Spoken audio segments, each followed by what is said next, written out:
हमने पिछली बार करा था भाई बोमेंस कैप्सूल के बारे में, एक बार फिर से बना रहा हूँ, ध्यान से देख लेना।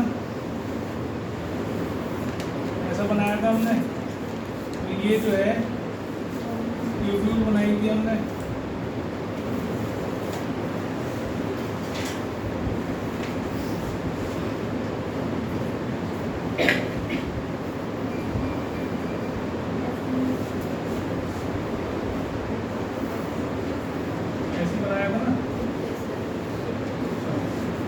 और फिर यहाँ से हमने इसकी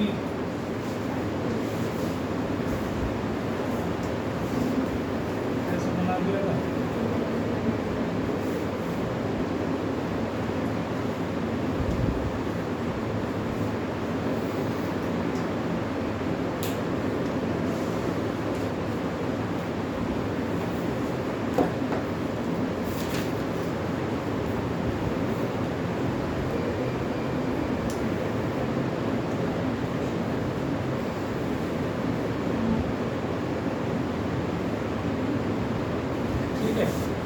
तो मैंने बताया था आपको कि भाई ये होता है ग्लोमेरुलस,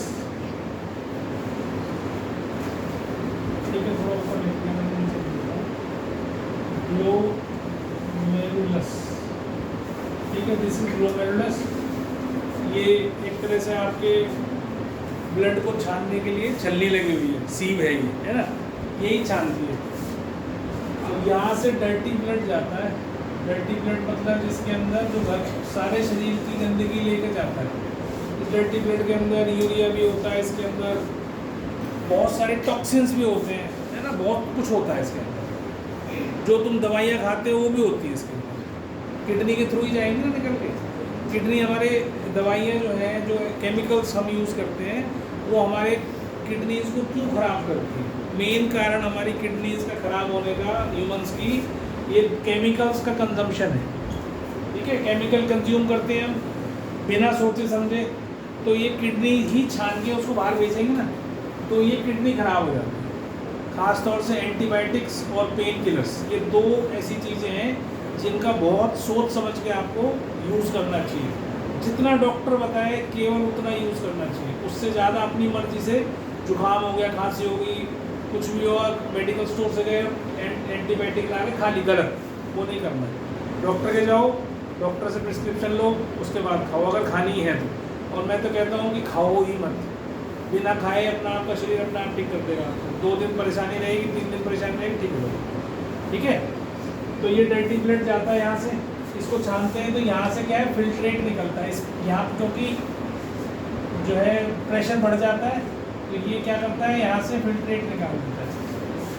और फिल्ट्रेट के अंदर, ब्लड के अंदर क्या क्या निकल आता है, मैंने पिछली बार भी लिखा था, एमिनो एसिड्स भी निकल आते हैं, ग्लूकोज निकल आता है, पहले अच्छी चीज़ लिखना, ठीक है, वाटर निकल आता है, सॉल्ट्स निकल आते हैं, और यूरिया निकल आता है, और यूरिक एसिड भी आ जाता है ना, ये सब कुछ निकल जाता है, ये सब कुछ फेंक देता है।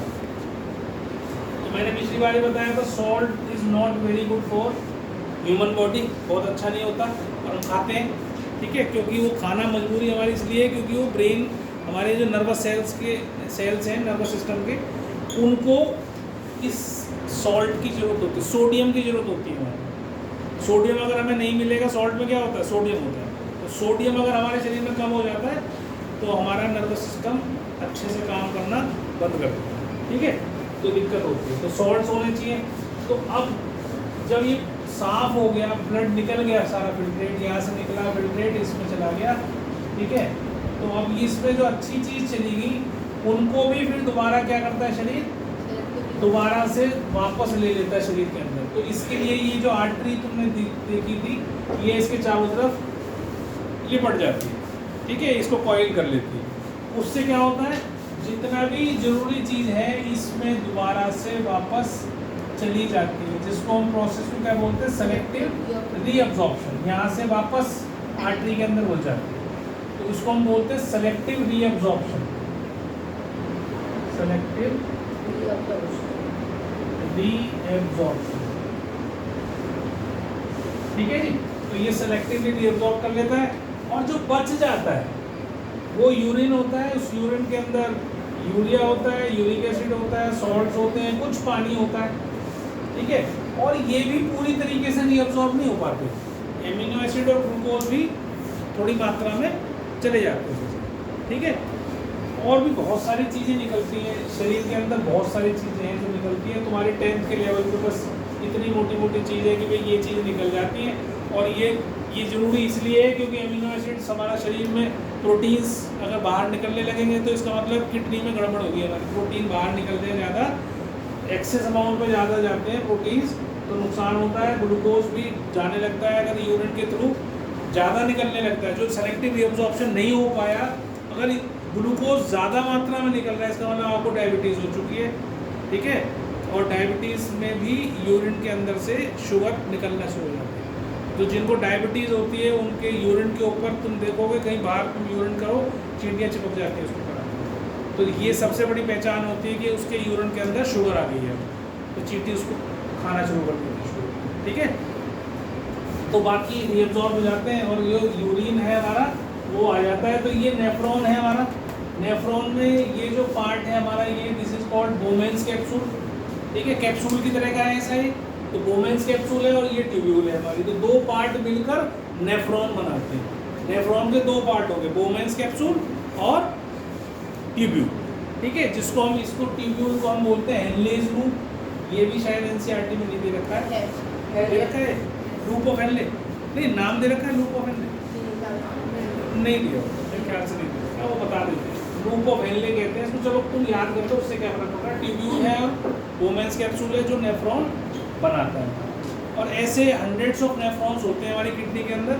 और किडनी मेरे ख्याल से ज़्यादा से ज़्यादा शायद 150 या 160 ग्राम की होती है हमारी एक किडनी, छोटी सी होती है, ठीक है। साइज़ मुझे ऐसे याद नहीं है, उस नोट्स में होगा, देखना बेटा लास्ट वाले पेज कितने ग्राम की है ये। आपको क्या क्या याद रखना है। एक्सक्रीशन में हमने क्या क्या किया है। तो हमने एक्सक्रीटरी सिस्टम करा जिसके अंदर 2 किडनीज, 2 यूरेटर्स, एक यूरिनरी ब्लैडर और एक यूरेथ्रा, 4 चीज़ें उसके अंदर हमने करा, ठीक है। तो एक तो वो याद रखना है, उसका डायग्राम तैयार करना है। डायग्राम आता है एग्जाम के अंदर। उसके अंदर फिर मैंने तुम्हें ये भी बताया था कि एक रीनल आर्टरी होती है और एक रीनल वेन होती है, ठीक है। उनको भी आपको याद रखना है। किसमें जो मैंने डार्क करवाया था तो वो तुम्हारे को बताया भी था मैंने। ये लिखवाया था रीनल आर्टरी, ये देखो ऐसे ऐसा था। ये ब्लैक कलर की जो है करवा रखी है, डार्क करवाई हुई, और एक लाइट कलर की है ना। तो जो डार्क है इसका मतलब उसके अंदर टॉक्सिन्स हैं, टॉक्सिन्स हैं। तो टॉक्सिन्स कहाँ से आ रहे हैं। पहले टॉक्सिन कहाँ जाते हैं, हार्ट में जाते हैं। हार्ट एक्चुअल में क्या है, धक्का मारने वाली मशीन है, पंप है हमारा, है ना। तो पंप ने जोर की प्रेशर दिया तो फिर वो नीचे पार्ट में किडनी से भेजता है उसको। तो जो गंदा खून लेके आ रही है, जो खराब खून है जिसमें टॉक्सिन्स भरे पड़े हैं, जिनको छानना है उसने किडनी ने, वो रीनल आर्टरी होती है, ठीक है। और जब छन जाता है, जब रीनल ये छन गया, डंटी ब्लड ये गई, और जब वो छन गया तो वो फिर कहाँ लेके जाएगी उसको, फिर हार्ट में दोबारा ले जाएगी। छानने के लिए भेजा था, फिर वो हमारे शरीर के पास जाता है ब्लड, और फिर उसको यूज़ करते हैं, और उसके बाद फिर यही साइकिल चलता है, ठीक है। तो उसको रीनल वेन बोल देते हैं। तो जो हमारे किडनी के अंदर लेके आई दैट इज़ रीनल आर्टरी, और जो लेके गई दैट इज़ रीनल वेन। इस तरीके से आपको याद रखना, ठीक है। और ये मैंने तुम्हें बता ही दिया, यूरिन फॉर्मेशन की प्रोसेस है ये सारा। इसमें यूरिन फॉर्मेशन हो रहा है, यहाँ पर जो जा रहा है दिस इज यूरिन, ये यूरिन फॉर्मेशन हो रहा है। डिफरेंट जो मैंने जगह बनाई है ये दूसरे नेफ्रॉन से आ रहा है इसमें, ठीक है। तो ऐसे कई सौ नेफ्रॉन होते हैं हमारे इसमें जो भेजते हैं इसको, यूरिन इकट्ठा हो जाता है, फिर उसके बाद हम उसको ब्लैडर में चला जाता है यूरेटर के थ्रू, और फिर हम उसको एक्सक्रीट कर देते हैं जब बढ़ जाता है, ठीक है। बस ये एक्सक्रीशन है। अब इसमें बहुत लोगों की किडनीज खराब हो जाती है। खराब हो जाती है मतलब वो सफाई करना बंद कर देती है, या तो ब्लॉक हो जाती है किसी चीज़ से, दवाई खा रहे हैं या कुछ और कचरा वचरा खा रहे हैं, किसी की टेंडेंसी शरीर की कुछ और हो जाती है, ठीक है। तो उससे वो ब्लॉक हो जाती है। जैसे तुम्हारे घर में चाय छानने वाली छलनी बंद हो जाती है जब यूज़ करते रहते हैं, है ना। उसको ढंग से साफ़ ना करो तो साफ़ कैसे होती है किडनी? ज़्यादा लिक्विड पीने से।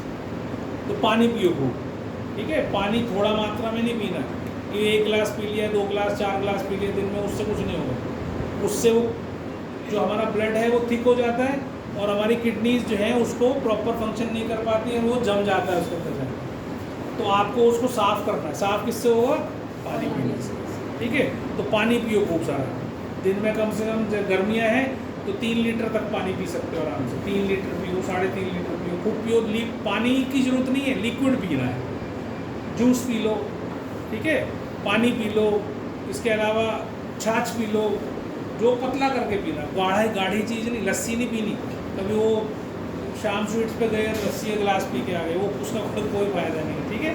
तो आपको पतली चीज़ पीनी है, जो पीनी। पानी तो सबसे अच्छा होगा, पानी से अच्छा कुछ नहीं है, ठीक है। आजकल गर्मियाँ चल रही हैं तो जौ का सत्तू पियो, ठीक है ना, जौ ठंडा होगा तो जौ का सत्तू पियो खूब बढ़िया बना के, पतला ही पीना है उसको।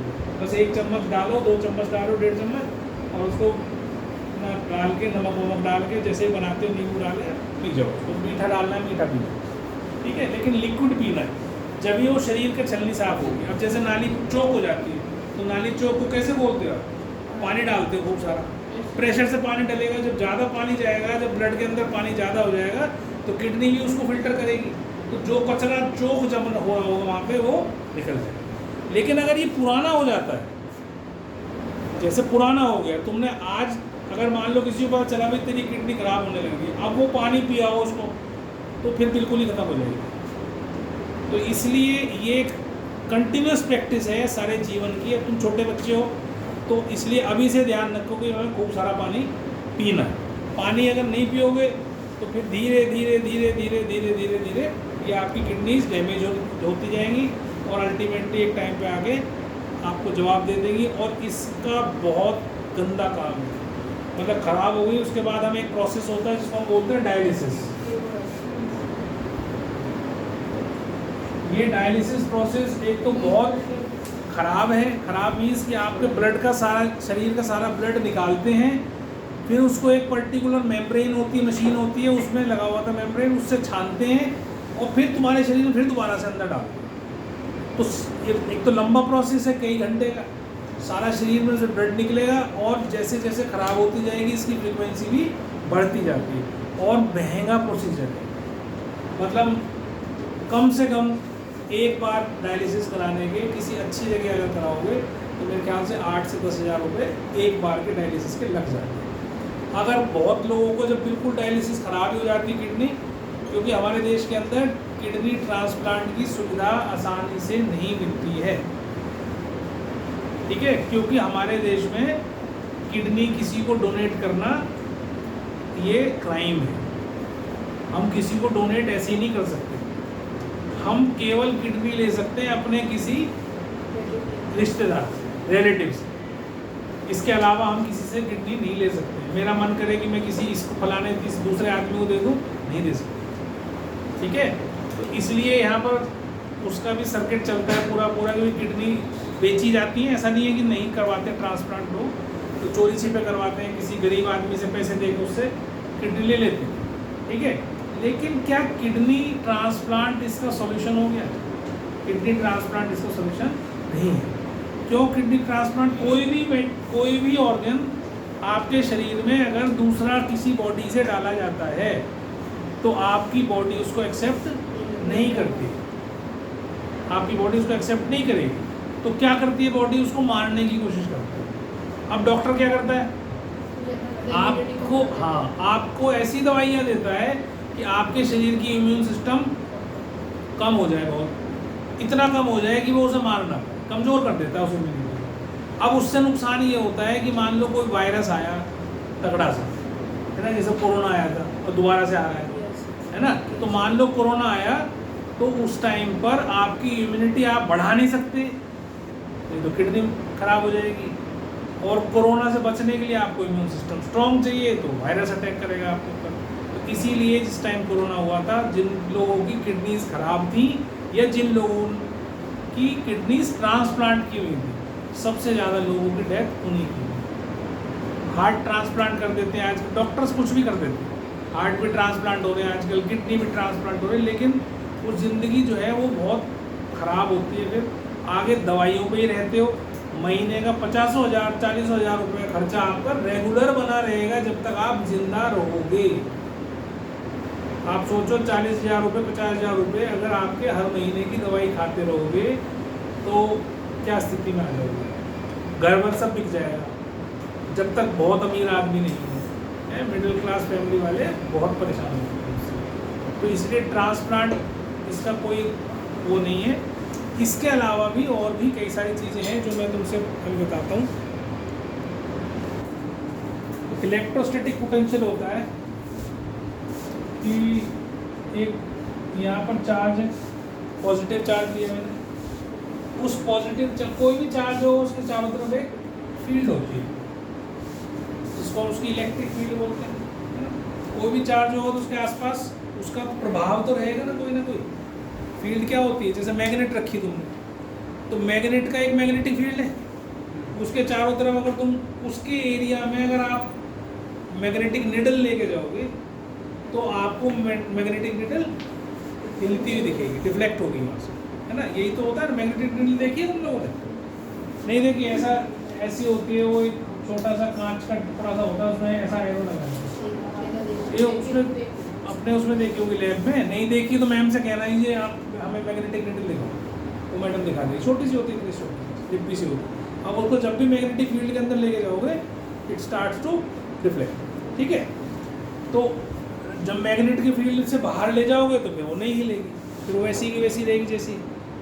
तो हर एक आदमी का भी अपना एक ऑरा होता है ना। अब तुम यहाँ बैठे हो तो मेरे प्रभाव में रहते हो, जैसे नीचे उतरते हो मेरा प्रभाव खत्म होता नहीं। फिर तो है ही नहीं सर सामने। अब सर है यहाँ सामने तो फिर तुम शैतानी करते हो तो क्या करता हूँ मैं? डांट देता हूँ। तो यहाँ नहीं करते हो तुम बदमाशी, लेकिन नीचे उतरते फिर बदमाशी शुरू हो जाती है। तो बिल्कुल ऐसे ही मैग्नेटिक फील्ड भी होता है, ऐसे ही इलेक्ट्रिक फील्ड भी होता है, ठीक है। तो ये यहाँ से अब हम जब इसके पास एक और पॉजिटिव टेस्ट चार्ज उठा के लाएं, इसके पास एक पॉजिटिव टेस्ट चार्ज हम उठा के लाए, जितना काम हमने इस पॉजिटिव टेस्ट चार्ज को उठा के लाने में यहाँ किया, मैं सब डेफिनेशन लिखवाऊंगा इसलिए लिखने की जरूरत नहीं, सिर्फ सुन लो, ठीक है। Amount of work done in bringing a unit positive charge from infinity, मतलब दूर से कहीं से, to any point in this field, यहाँ ले आया उठा के, तो जितना काम करा दैट काम is called electrostatic potential. Work done in bringing a unit positive charge from infinity to any point, ठीक है, is called electrostatic potential। समझ में आ गई सबको ये बात? ठीक है। अब यहाँ लाया जी मैं एक, फिर इसको उठा के ले आया, यहाँ ले आया जी मैं, एक भी हो गया, ये इतना काम कर दिया जी मैंने इसको, है ना। अब क्या हो रहा है? जितना काम इन इसको यहाँ लाने में और यहाँ लाने में जितना काम करा हमने, उनका जो डिफरेंस है, उस काम में जो डिफरेंस आया हमारा, that is called potential difference. इस इलेक्ट्रोस्टैटिक पोटेंशियल को हम इलेक्ट्रोस्टैटिक पोटेंशियल ही बोलते हैं। इलेक्ट्रोस्टैटिक पोटेंशियल को भी V से डिनोट करते हैं। और पोटेंशियल डिफरेंस हो गया जितना काम यहाँ लाने में करा और जितना काम यहाँ लाने में करा, उसका डिफरेंस, उसको हम क्या बोलते हैं? पोटेंशियल डिफरेंस, ठीक है। तो इसकी डेफिनेशन क्या है? Work done in bringing a unit positive charge from one point two another point, एक पॉइंट से दूसरे पॉइंट पे उठा के लाने में जितना काम हमने करा, that is called potential difference.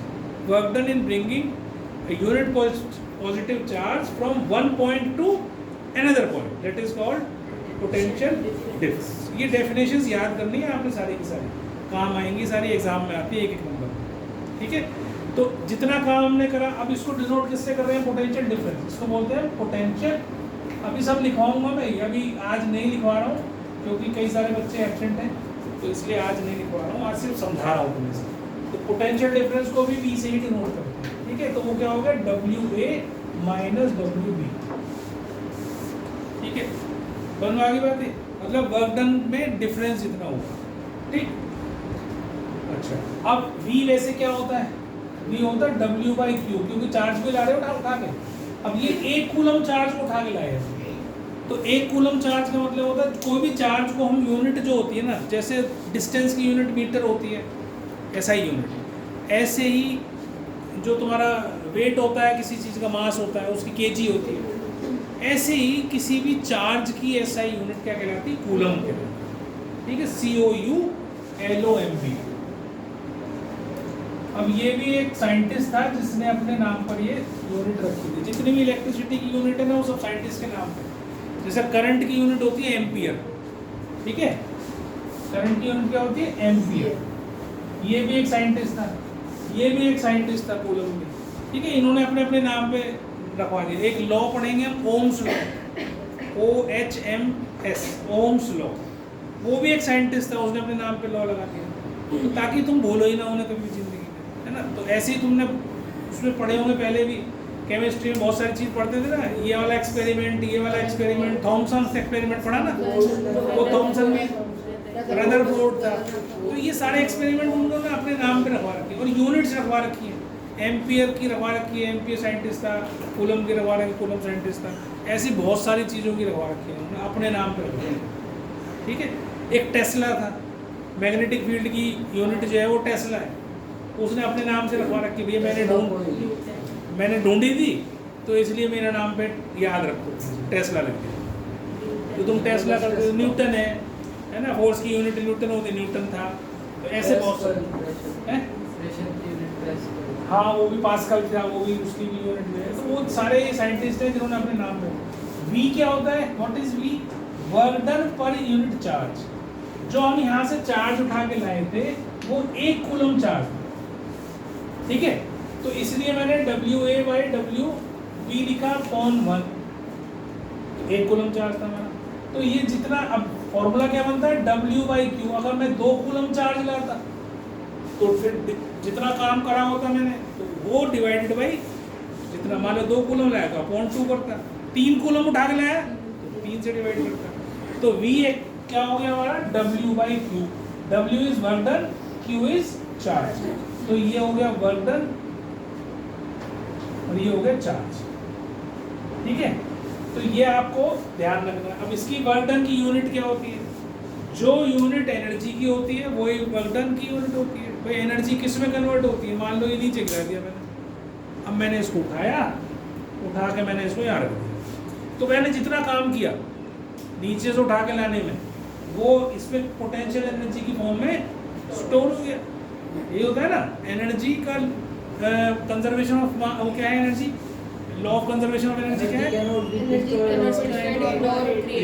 Nor created, it can be converted from one form to another. ना तो उसको खत्म कर सकते, ना उसको बना सकते, वो बस एक दूसरे से दूसरे फॉर्म में कन्वर्ट होती जाती है। अब इस पोटेंशियल एनर्जी को मेरे को चाहिए, मैंने पानी रोक रखा है डैम में ऊपर, अब मैं चाह रहा हूँ इससे मैं इलेक्ट्रिसिटी बना लूँ, तो क्या करूँगा, इस पानी को नीचे बहा दूंगा, तो काइनेटिक एनर्जी में कन्वर्ट हो जाएगी। काइनेटिक एनर्जी से मैं टरबाइन घुमा दूंगा, टरबाइन घूमने लगेगी तो क्या होगा, इलेक्ट्रिसिटी। तो अब ये काइनेटिक एनर्जी किस में कन्वर्ट होगी, इलेक्ट्रिक एनर्जी में कन्वर्ट होगी। तो इस तरीके से एक फॉर्म से दूसरे फॉर्म में एनर्जीज कन्वर्ट होती रहती है, ठीक है। तो ये जो आपको ध्यान रखना है।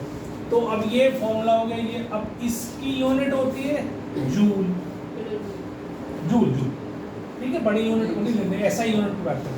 और इसकी होती है कूलम,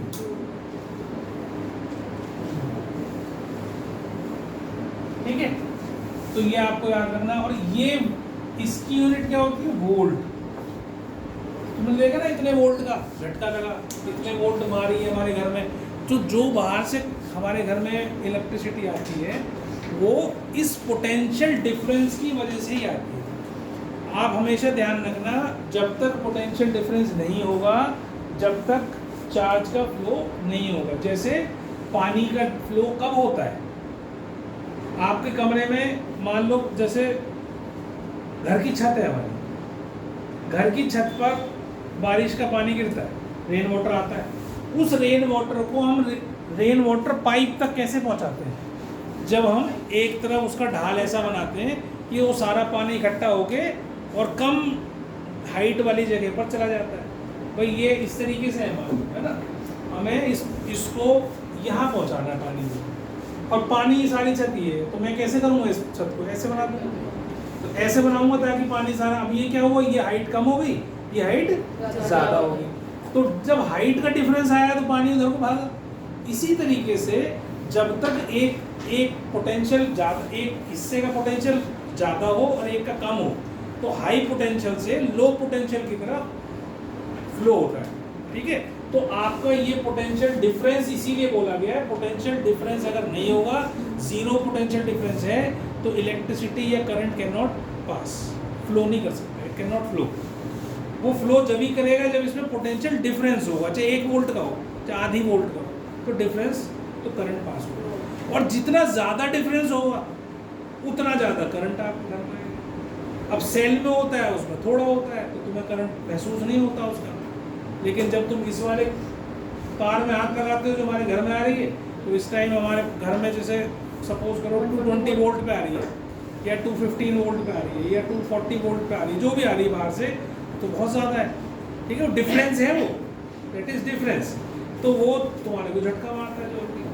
और अगर और हाई टेंशन वायर जो होती हैं वो 11,000 वोल्ट 20,000 वोल्ट उससे जारी होती है, तो उसमें तो डिफरेंस बहुत ज़्यादा है, उसमें तो हाथ लगाते ही क्या हो तो बना देगी तुम्हें कोयला एकदम जल जाएगा, चार्ड हो जाता है, जैसे कोयला जल के भुन जाता है ना, उससे इतना भुन जाएगा। बहुत सारे जो लाइनमैन होते हैं वो काम कर रहे होते हैं, गलती से कई बार वो लाइन ऑन हो जाती है, किसी भी कारण से हुई, कैसे भी हुई, वहीं भुन जाते हैं, नीचे भी नहीं उतरते, इतनी बुरी हालत है। तो करंट जो है बहुत खतरनाक चीज़ है, ठीक है।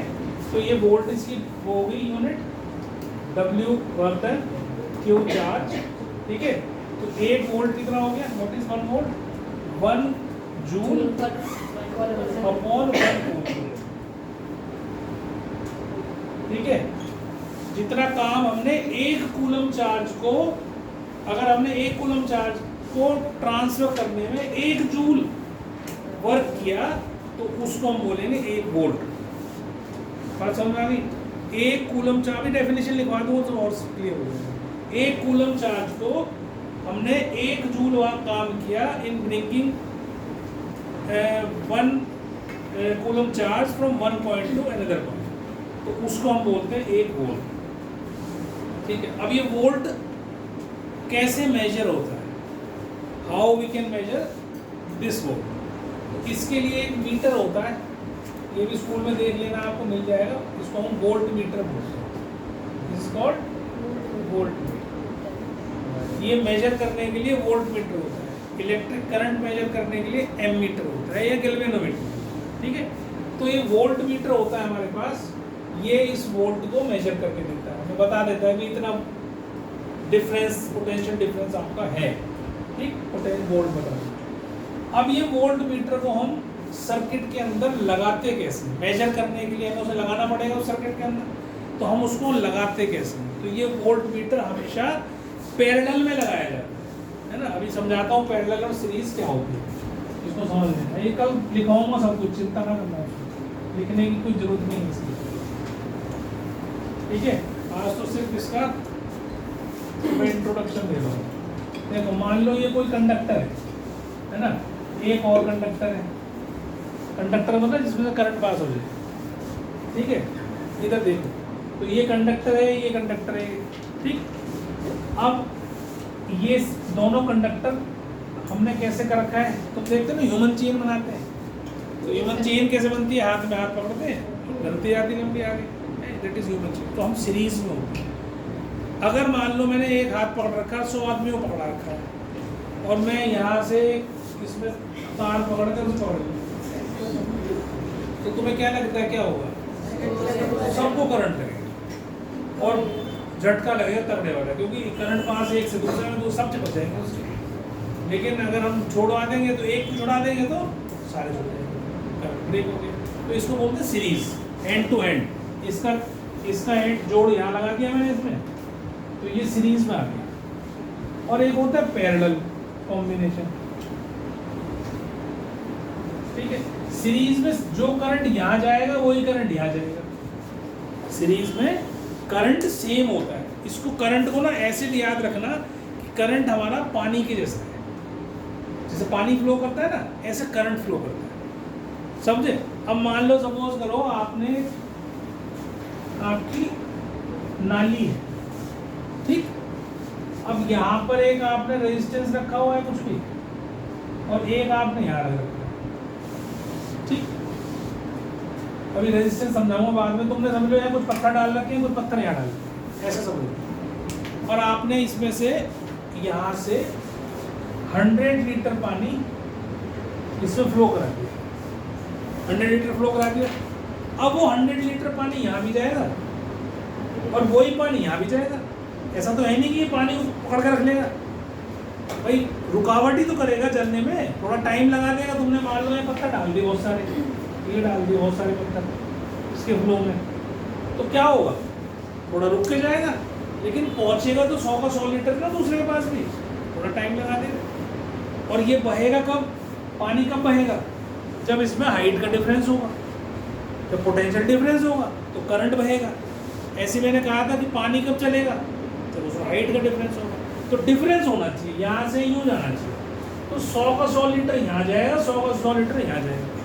तो जब भी हम सीरीज में कोई चीज़ लगाते हैं तो amount of current always remain same, equal रहता है सीरीज में, ठीक है, करंट सेम रहता है।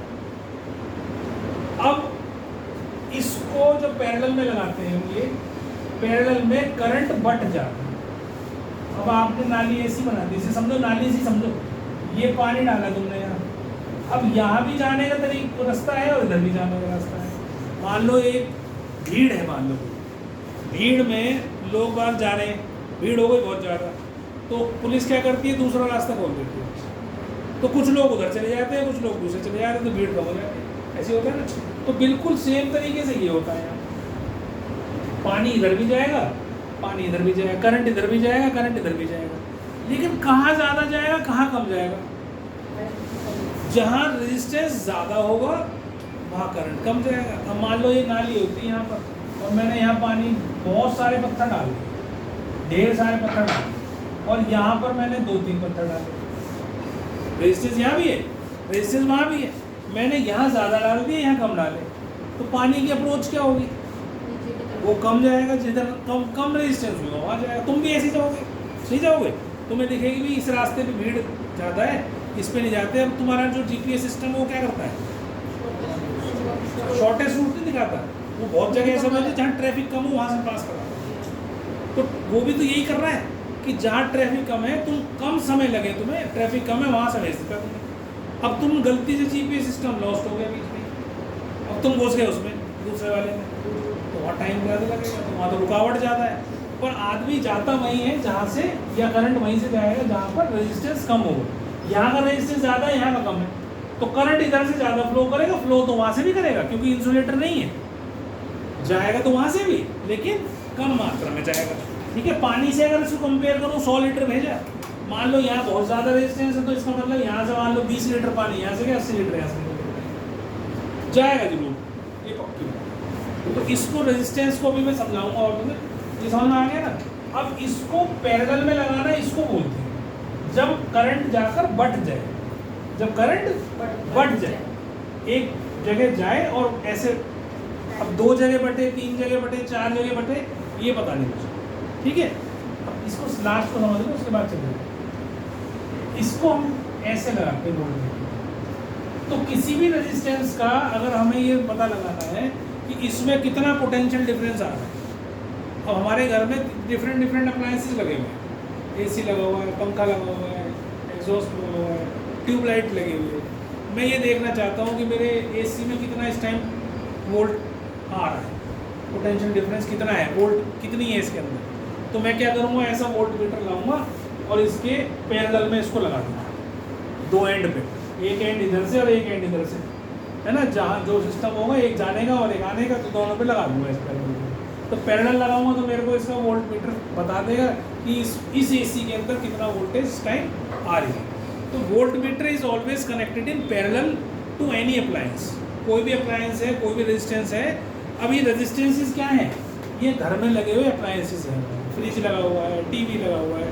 तो जब भी तुम घर में देखते हो कोई चीज़ ख़राब हो जाती है, तो तुम्हारे घर में इलेक्ट्रिशियन आता है ठीक करने वाला, तो वो अपने साथ एक मीटर लेके आता है ना, उस मीटर के अंदर ही वो वोल्ट चेक करता है। तो वो उसमें 2 तार होती है, तो लगा लगा के देखता है, ये यहाँ लगा दिया, एक यहाँ लगा दिया, इसका एक यहाँ लगा दिया, कितना वोल्ट आ रहा है, कितना वोल्ट करंट आ रहा है। करंट के लिए एमीटर यूज़ करता है, वो एक ही मीटर के अंदर होता है, ठीक है, और एक के अंदर ही वोल्ट मीटर भी होता है, तो वो उससे लगा लगा के चेक करता है। तो वोल्ट मीटर हमेशा